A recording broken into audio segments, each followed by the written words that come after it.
ये वाला क्वेश्चन मैंने 50-50% प्रोबेबिलिटी से किया है और यही रीज़न था जो मैं 400 से 600 पे जंप कर पाई थी from Feb two April.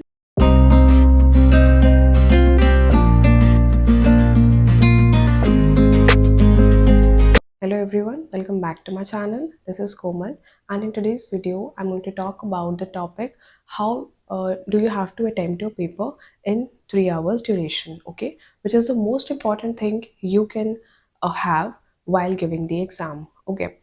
So before that, I really want to apologize for being so irregular because we had our first fest on the occasion of Saraswati Puja, and just after 1 week we had our first semester, okay, which was so hectic.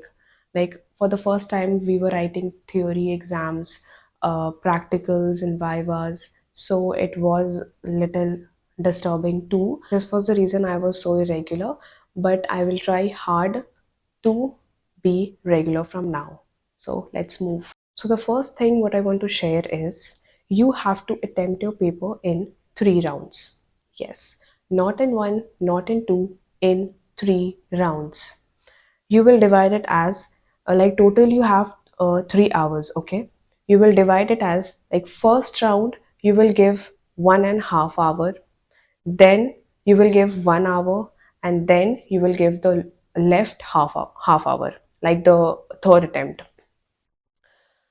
मैं आपको बता रही हूँ आप जितना attempt दोगे paper को, your paper will go as smooth as possible, and this will help you to be at your highest while attempting your paper. हम अक्सर ऐसा सोचते हैं दैट अगर मुझसे ये क्वेश्चन नहीं हो रहा है तो नेक्स्ट टाइम भी नहीं होगा, यही हम सोचते हैं, right? But trust me, this is not the same. I too thought these things when I was preparing my exam, but when I rectified it, trust me, this changed my marks. और जो भी मैंने marks improve किया है last month में, like I have showed my transition from Feb two April. In Feb, I scored just in 400s, like all the full test. But in April, I increased it to 600 just because how I attempted my paper. Okay, so आपको मैं बोल रही हूँ आपको 3 attempt में paper देना है. Okay, so the first attempt goes so easy. You will pick up bio first, then chemistry and then physics. Bio में आपने questions पढ़ा, just ऊपर आपको एक बार पढ़ना है. अगर आपको नहीं आ रहा है, just skip the question, move on. Skip the question, move on. This is what you have to do in the first attempt. और इसी प्रोसीजर से आप 1.5 घंटे में पूरे पेपर को एक बार गो थ्रू कर पाओगे, वरना नहीं हो पाएगा. Okay, so you have to build the ability to move to the next question, not to stick to the previous one, because we build that habit that why this question is not being attempted. I tried this so hard, I practiced these questions, then why can't I solve it now? We think these things in the examination hall, but trust me, these all will only waste your time. So what you have to do is simply skip the question. Just put a circle on the question and move on. अगर आप ऐसे move on करते जाओगे, आप देखोगे कि आपका paper कितने कम टाइम में पूरा हो चुका है. पूरा in the sense I am not talking that you have completed each and every question. I am talking that you have gone through each and every question in 1.5 hour, and this is the best thing you can do. अब आपके दिमाग में वो सब सारे questions हैं, वो सारे पॉइंट्स हैं जो आपने अभी पेपर में देखा. ओके, तो हो सकता है कि जो आपको पहला अटेम्प्ट में ना आए वो सेकेंड अटेम्प्ट में आपके दिमाग में क्लिक कर जाए, और ट्रस्ट मी ऐसा होगा. Okay, so what you have to do is you just have to skip the questions in the first attempt.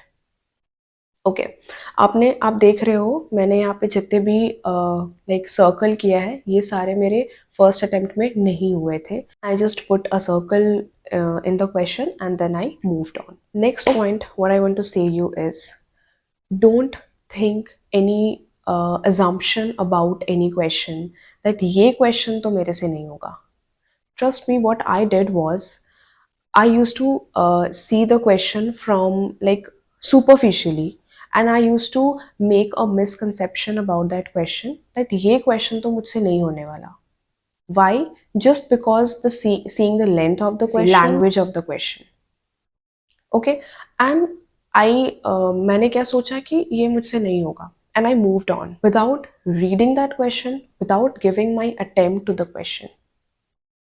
और मेरे साथ क्या हुआ कि जब मैं घर गई, उस क्वेश्चन को बनाया मैंने, वो क्वेश्चन मुझसे बन गया.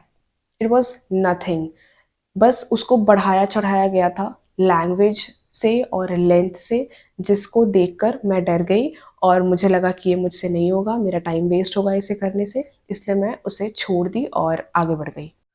तो आपको ये नहीं करना है. What you have to do, just take a positive attitude before solving any question. You have to think that I will be able to solve this question. I have read each and every concept. I have practiced my PYQs. I have done my course. Then why won't I be able to complete this question? You have to challenge your mind this time. And for sure, ठीक है, अगर वो पहले attempt में नहीं भी होगा, you have to say to your mind that okay, if I am not being able to solve this in the first attempt, I will surely do it in the second one. You have to keep signaling your mind this way, so that your mind knows that okay, मुझे ये question को करना है, अभी नहीं तो बाद में तो करना ही होगा. Okay, okay. So the next point what I want to consider is, आप जब भी पेपर अटेम्प्ट कर रहे हो तो साथ साथ में OMR भी फिल करते रहो. Like first you complete your bio, whatever questions you completed, just fill the OMR. Okay, don't wait for the last time to fill the whole OMR. Like according to my opinion, that if you solve all the paper at once and then you will fill all the OMR at once, your mind will not be able to change itself. तो आप बीच बीच में अपने mind को break देते रहो. इससे क्या होगा कि आपका धीरे धीरे स्ट्रेस भी कम होगा. लाइक ओके, मैंने जो क्वेश्चंस कर दिया वो मैंने भर दिया, तो अब कुछ नहीं बचा उस क्वेश्चंस में, अब मुझे वापस देखना भी नहीं है, कुछ भी नहीं करना. So this was what I feel. But इसका मतलब ये नहीं है that if you are having some habit of filling all together then you will change it because I am saying it. No, you have to stick in your point. Like if you are confident enough that you will be able to do it without any mistake, then carry on with your own method.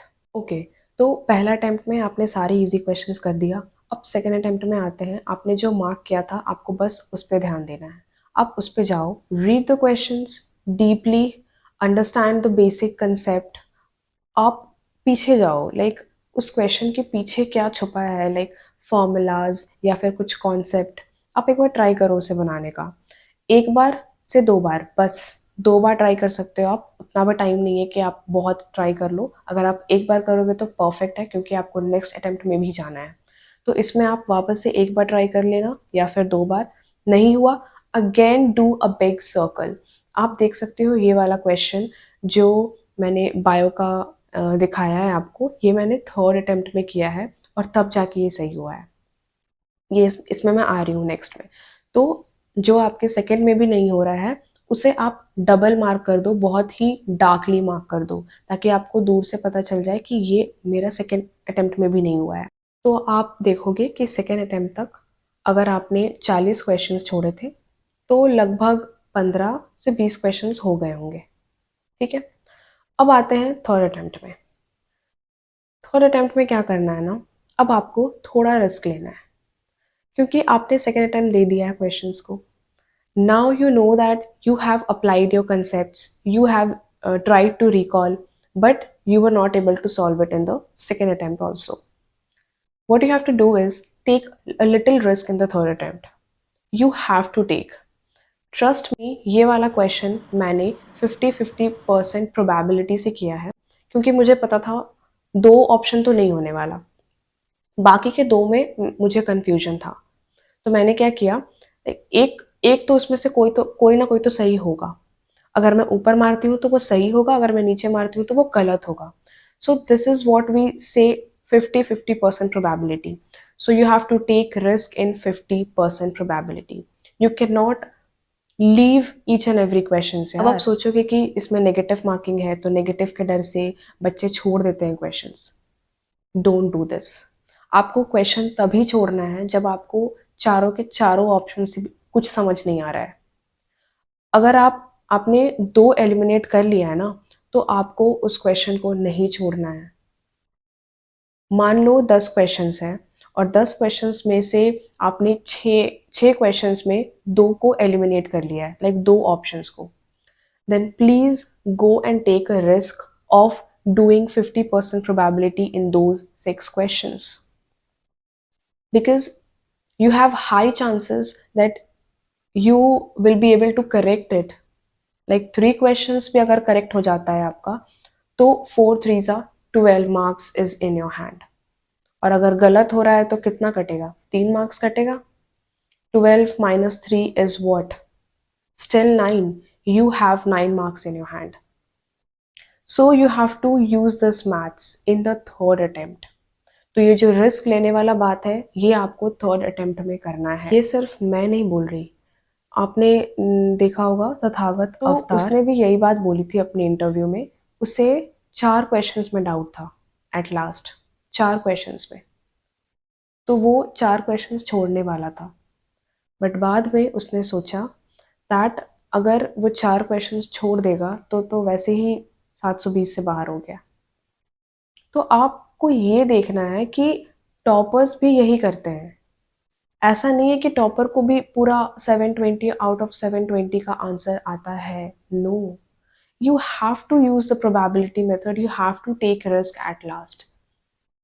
क्योंकि यार इतना पढ़ने के बाद आपके पास कुछ तो idea होगा कि हाँ ये तो नहीं हो सकता, ये तो बिल्कुल ही नहीं होगा। तो बचा 2 ही ऑप्शन में कंफ्यूजन होता है, जो जो अच्छे से पढ़ा हुआ है। Like if you have covered your whole syllabus, then of course you will be able to do this 2 probability वाला scene. Okay, so please try this in your last attempt. तो इससे आपका मार्क्स बिल्कुल बढ़ेगा, trust me on that. So yeah, this was it. और यही reason था जो मैं 400 से 600 पे जंप कर पाई थी from Feb to April. So I think I was able to make you understand nicely. जो मैंने फॉलो किया मैंने आपको बता दिया। Try to follow it once, और अगर कुछ डाउट हो तो you can ask me in the comments. Till then, bye.